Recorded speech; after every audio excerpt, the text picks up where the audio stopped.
O MB, ele já é um pouco mais específico para músculo cardíaco, mas ele também, se tiver... Já tá gravando? Ah, tá, beleza.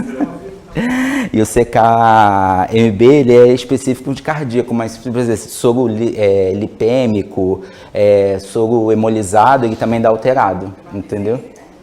O específico mesmo é troponina,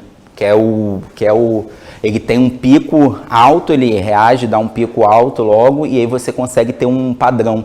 E aí de 3 em 3 horas é como um médico curvar, que a gente chama isso em prática clínica. De 3 em 3 horas ele mede a dosagem dessas enzimas. Aí se a enzima estiver subindo, ele não vai ser liberado, ele vai ficar lá dentro, tomando medicação e vendo a evolução do quadro. Se começar a cair, com o passar do tempo, ele já pode até ser liberado da emergência. Tranquilo? Bom, gente, vamos lá? Deixa eu me apresentar de novo. Vamos lá. Bom dia, gente. Meu nome é Bruno. Vamos para a nossa terceira aula de bioquímica. A gente vai falar um pouquinho hoje dos marcadores hepáticos, tá?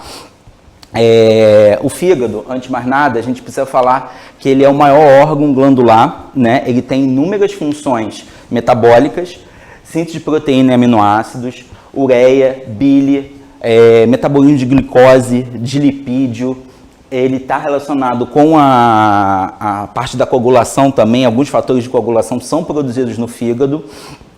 E o principal de todos, né, que é muito utilizado, ele é um principal órgão de depuração de substâncias tóxicas, né? Então, remoção de substâncias tóxicas, drogas, ele está relacionado com essa função.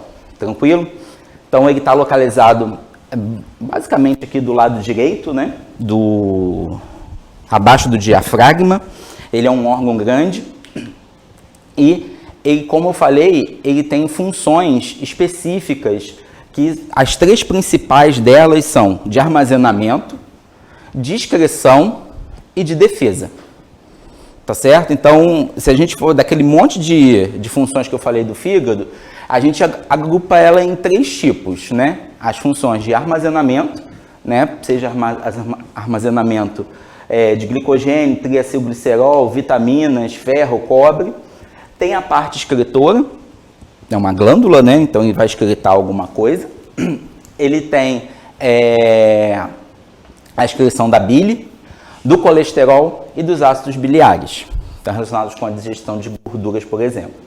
E na parte da defesa a gente tem as células de Kupffer, que são relacionadas com a fagocitose, né? São macrófagos específicos ali do fígado. Bom, quando a gente parte para avaliar, para o laboratório, para avaliar como o fígado está funcionando, as provas de função hepática, ou o famoso hepatograma, ele inclui diversos marcadores, né? Então a gente tem os principais, as bilirrubinas, seja direta ou indireta, a albumina sérica, lembrando que a albumina ela é uma proteína plasmática, ela está relacionada, a principal proteína plasmática, ela está relacionada com o transporte, né, de substâncias pelo plasma, como também é responsável por manter a pressão osmótica, né? Então ela é produzida pelo fígado. A homeostasia, como eu falei, ela está relacionada com os fatores da coagulação, né? A atividade de protombina, tempo de tromboplastina, teste após vitamina K. E as enzimas. As principais enzimas são as aminotransferases, TGO, TGP, né? Fosfatase alcalina e a gama-GT, que a gente chama de GGT. Bom, vamos começar a destrinchar cada uma delas. Primeiro falando da bilirrubina. O que a bilirrubina é? A bilirrubina é um produto do metabolismo do grupamento M. Lembra que a hemoglobina ela é formada do grupamento M, né? E a parte da globulina, que são as proteínas. Então, a hemácia, quando tem uma duração de 120 dias, quando as hemácias senis, elas entram no retículo endotelial, sistema retículo endotelial, principalmente do baço, né? Que são macrófagos que vão começar a fagocitar essas hemácias mais velhas e vão separar. O grupamento M ele vai ser processado, certo? E as globulinas vão ser reaproveitadas, né? As proteínas do grupamento. E aí aqui é interessante a gente falar o seguinte, não vou entrar muito em detalhe dessa parte não, porque é uma bioquímica um pouco mais pesada e aí foge o contexto aqui do curso. Então, o grupamento M, né, ele vai se transformar por uma enzima em biliverdina, certo? E a biliverdina, ela é reduzida em bilirrubina. Isso dentro do sistema endotelial, tá certo? Lá dentro do baço. Ok? E aí essa bilirrubina, ela vai ser carreada pela circulação via albumina. Lembra que eu falei que a albumina é uma proteína plasmática, ela tem capacidade de transporte?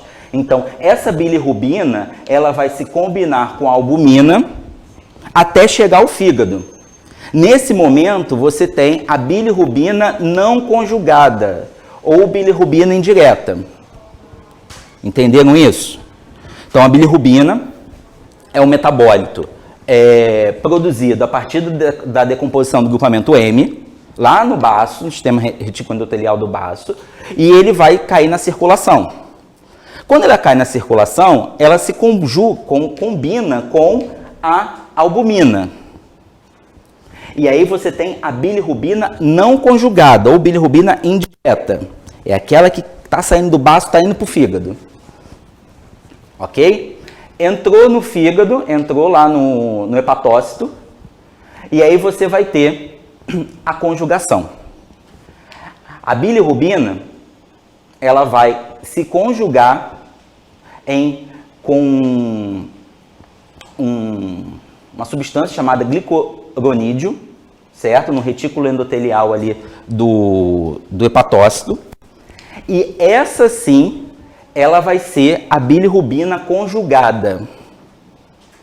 Ela que vai passar para os canalículos biliares e vai dar origem à bile, que vai ser excretada. Deu para entender essa bioquímica aí da bilirrubina?